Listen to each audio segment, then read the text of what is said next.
Parce que toujours la lumière, n'est pas acceptée par tout le monde. À chaque fois qu'il y a la lumière qui arrive, qui est destinée à un peuple, à une époque donnée, il y a toujours ceux qui refusent. C'est pour cela que ceux qui n'ont pas été éclairés par le message du prophète deuxième ange, comme nous l'avons vu, qui en 1844, au lieu de continuer, donc je vous ramène dans ce que nous avons vu, le chemin, je vous partage ça, le chemin que nous avons suivi.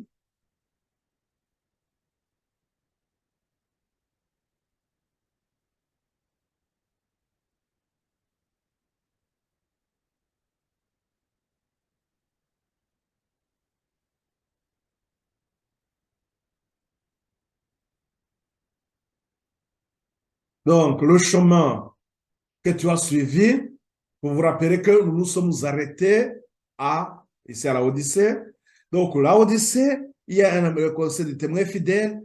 De ce conseil de témoins fidèles, c'est qu'on va aller dans quoi? En Apocalypse 18. Ceux qui suivent la lumière et s'il y a d'autres qui vont vers la perdition. Ceux qui ont rejeté la lumière après 1844, ce ne sont pas ceux-là qui vont éparpiller les joyaux. Puisque les joyaux et ce qui était dans cette école des Millérites, qui qui a abouti ça en 1844, nous avons vu qu'ils devraient comprendre donc la vérité et marcher dans cette lumière. Et c'est à ce moment-là qu'ils ont pu comprendre ce qui leur est arrivé. C'est à ce moment qu'ils ont compris le sanctuaire, ils ont compris donc l'enchaînement des prophéties et ils ont été rassurés. Et c'est comme ça qu'ils ont mis en place donc la plateforme, le fondement solide comme nous l'avons vu. Donc c'est avec l'Église adventiste, ce groupe qui était dans la vérité et après qui s'est séparé aussi avec d'autres, comme nous l'avons vu, d'autres groupes sabbatistes qui amenaient des faux enseignements, qui commençaient à amener des faux enseignements. Mais donc c'est cette église qui, après, arrive dans une situation de tiédeur.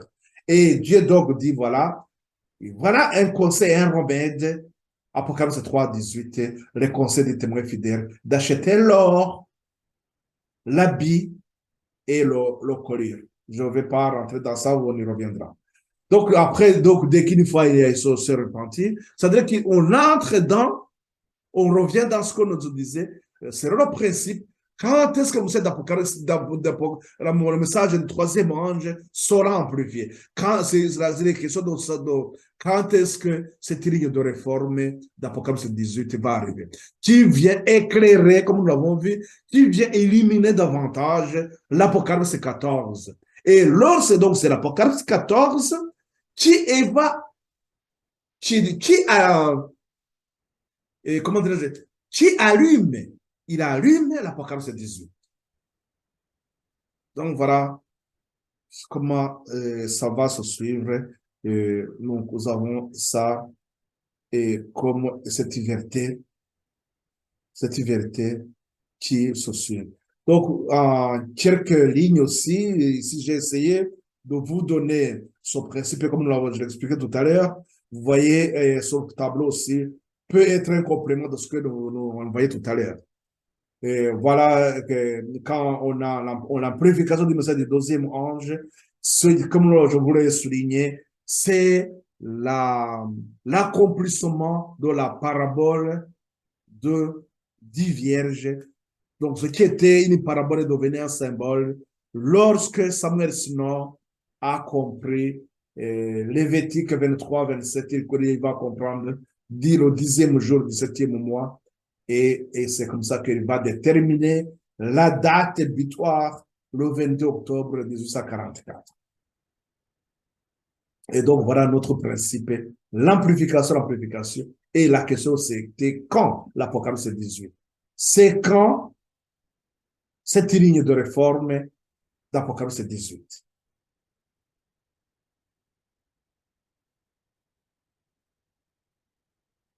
Euh,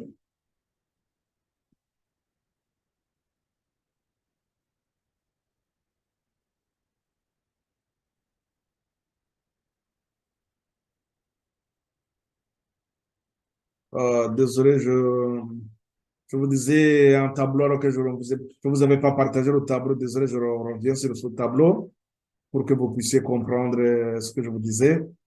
Alors là, je répétais. Et,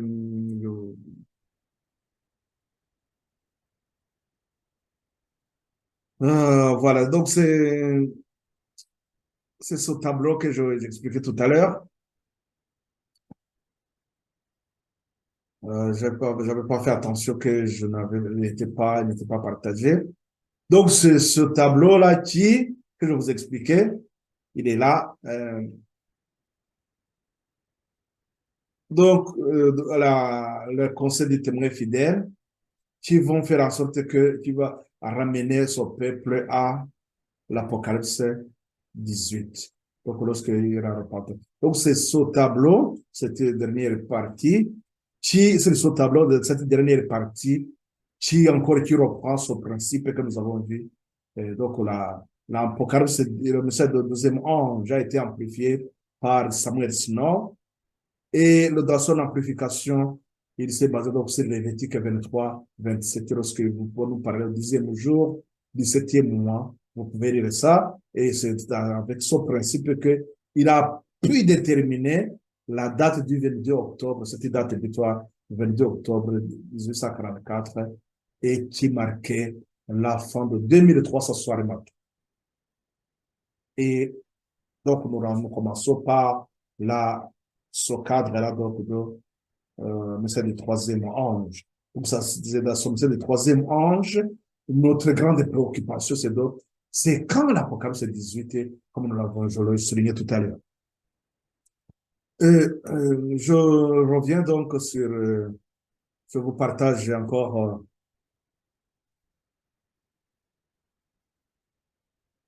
l'autre image.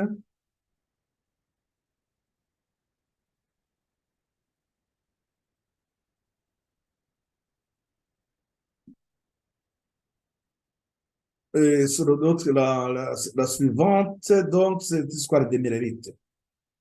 Cette histoire des Mérérites que nous devons comprendre.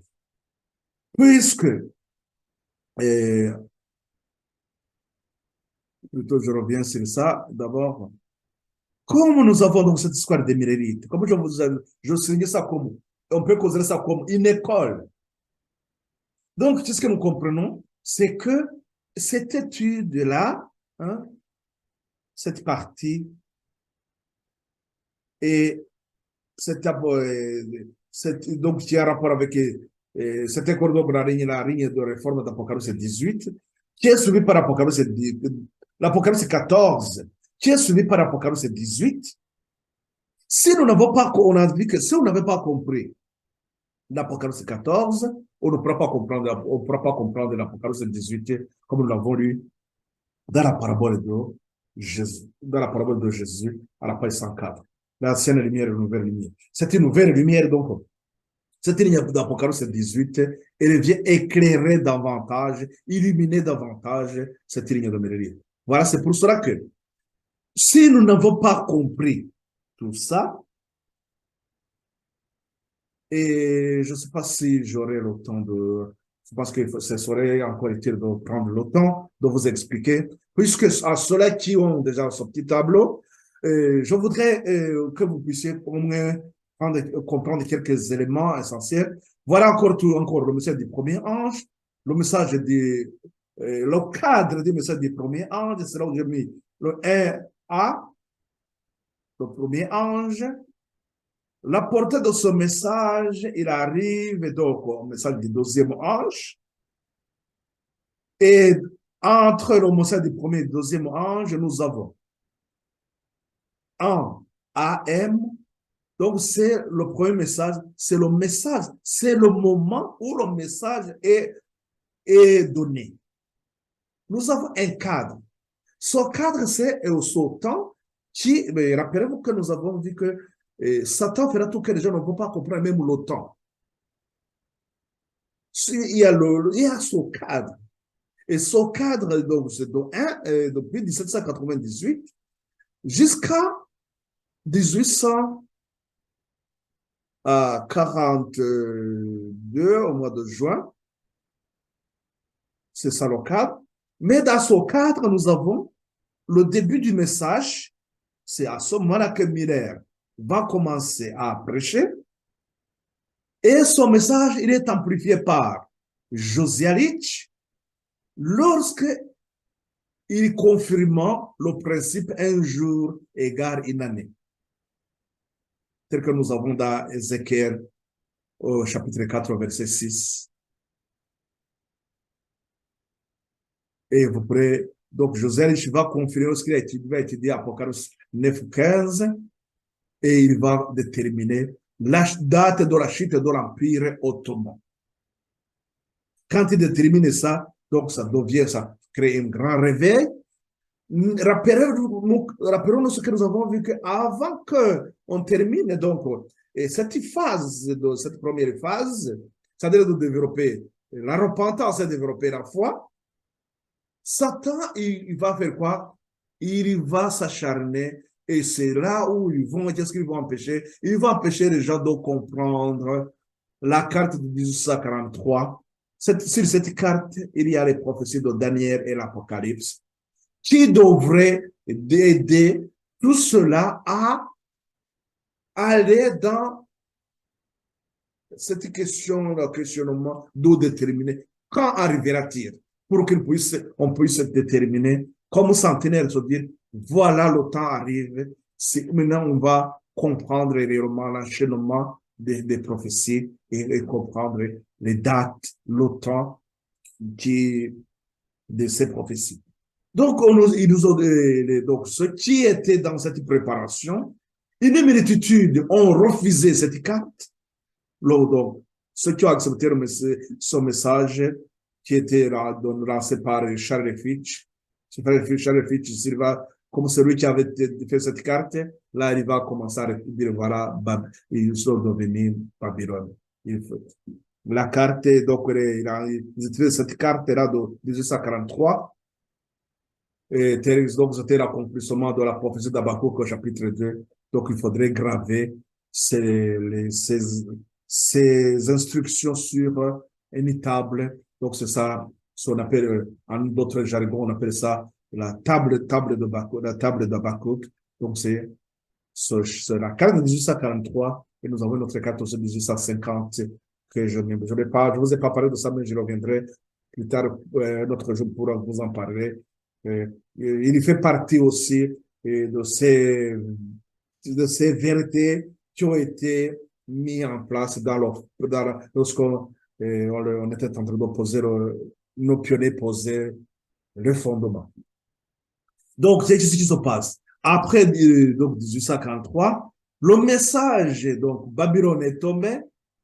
Donc, il va qualifier tous ces églises protestantes évangéliques qui ont refusé son message et aussi il va les traiter de Babylone. Et en donc le 19 avril 1844, ils vont parler, le message sera commencé à être prêché. Et Samuel Snow, donc, comme je vous disais tout à l'heure, lorsqu'il va comprendre le 10e jour du 7e mois, il va comprendre ce principe et que le 10e jour, et il va déterminer la date du 22 octobre 1844. Donc, vous avez, je vous avais la tragédie des siècles, donc vous avez les chapitres. Pour comprendre donc cette ligne, nous avons fait des études approfondies, très explicites sur ces points. Mais je vous ramène justement dans cette vérité. Il faut que vous arriviez à comprendre tout cela. Si vous ne comprenez pas ça, vous ne pourrez pas comprendre l'Apocalypse 18. Donc, vous ne pourrez pas comprendre ce qui se passe avec cette lumière qui nous éclaire dans ces derniers temps, le message du troisième ange. Ouais, est-ce que vous comprenez très bien? Donc, si on n'a pas compris ça, on ne pourra pas comprendre l'Apocalypse 18. Mais qu'est-ce qu'on nous a dit aussi? On nous a dit que ce message sera rejeté. Le fondement, il y a des gens qui vont chercher à ébranler le fondement. Et ébranler ce message de 3 ans. Cette plateforme. Je termine sur mes premiers écrits à la page 270. 270. On nous parle du crible. Je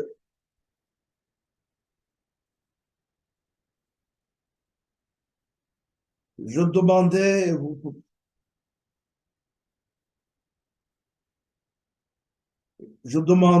ce que signifiait le criblage que j'avais vu. On me répondit qu'il était causé par le conseil du témoin véritable à l'église à l'Odyssée. Ce conseil aura son effet sur le cœur de celui qui le reçoit. Il l'amènera à exalter la vérité. Quelques-uns ne l'accepteront pas. Ils le combattront et c'est ce qui produira le criblage parmi le peuple de Dieu. J'ai vu que le témoignage dit véritable n'a été écouté qu'à moitié. Ce témoignage solennel dont dépend la destinée de l'Église a été considéré à la légère, sinon tout à fait méprisé. Il doit produire une sérieuse repentance. Tous ceux qui le reçoivent vraiment s'y conformeront et seront purifiés. Son message de purification, c'est le premier appel que nous avons dans l'Apocalypse, donc 18, 1 à 3, comme nous avons un message choisi. Et là, on avait vu 2 appels. Le premier appel, donc, il nous appelle, c'est ce temps de purification. Qu'est-ce qui doit, cela qui le message du témoin fidèle, Apocalypse 3, comme nous l'avons vu tout à l'heure, cela ils doivent accepter ce message du témoin fidèle, et ce serait la repentance, et c'est cela qui va les ramener dans cette lumière. Mais voilà qu'on nous dit que non, c'est pas, ils ne vont pas accepter le message, mais ils vont le combattre. En le combattant, c'est pour cela qu'aujourd'hui, nous sommes tombés dans une situation où ces messages de 3 anges ont été mis de côté, alors que dans le témoignage volume 3, nous avons vu au chapitre 50,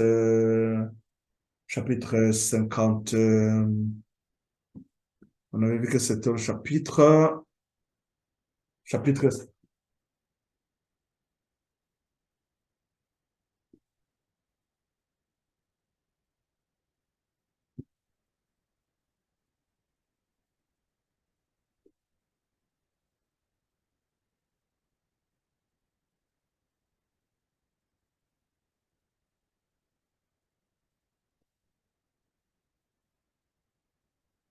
Oui, oui, c'est le chapitre 54. Appelés à être témoins, alors que nous sommes appelés à être témoins, nous sommes appelés à être des sentinelles. Et il nous dit aussi, dans ce chapitre 54, témoignage volume 3, la page 344, en instance tout particulier, les adventistes ont été suscités pour être des sentinelles et des porte-lumière. Le dernier avertissement pour le monde qui périt leur a été confié. La parole de Dieu projette sur eux une lumière éblouissante. Leur tâche est d'une importance capitale. La proclamation des messages du premier, du second et du troisième ange. Aucune œuvre ne peut lui être comparée. Rien ne doit en détourner notre attention. Il y a la lumière qui projette, qui est sur nous, Dieu projette sur nous une lumière, la lumière. Ce sont ça donc de 3 anges. Mes frères et sœurs, je me limite sur ça. Je rappelle que cette carte pour ceux qui veulent continuer à étudier donc ces messages, là où vous êtes chez vous, vous pourrez me contacter en m'envoyant peut-être dans le commentaire, vous m'envoyez votre contact. Sinon aussi, je vais essayer de... Parce que sur les cartes, je n'ai pas mis mon adresse exacte. Mais ça serait facile. Donc, ceux qui sont intéressés, en faisant un commentaire, envoyez-moi un message. Si vous êtes un groupe d'étudiants, un groupe qui suit les études, vous pouvez m'envoyer un message. Je vous envoie ces petites cartes-là c'est garde-page, c'est une garde-page, une garde-page qui a sur les 2 faces. Sur une face, nous avons donc l'histoire des Mérérites, et l'autre face, nous avons le message de 3 anges, donc ce cadre général. Donc, vous pourrez continuer donc à étudier. Et voilà que j'ai essayé quand même de donner pas mal de chapitres qui pourraient vous éclairer davantage.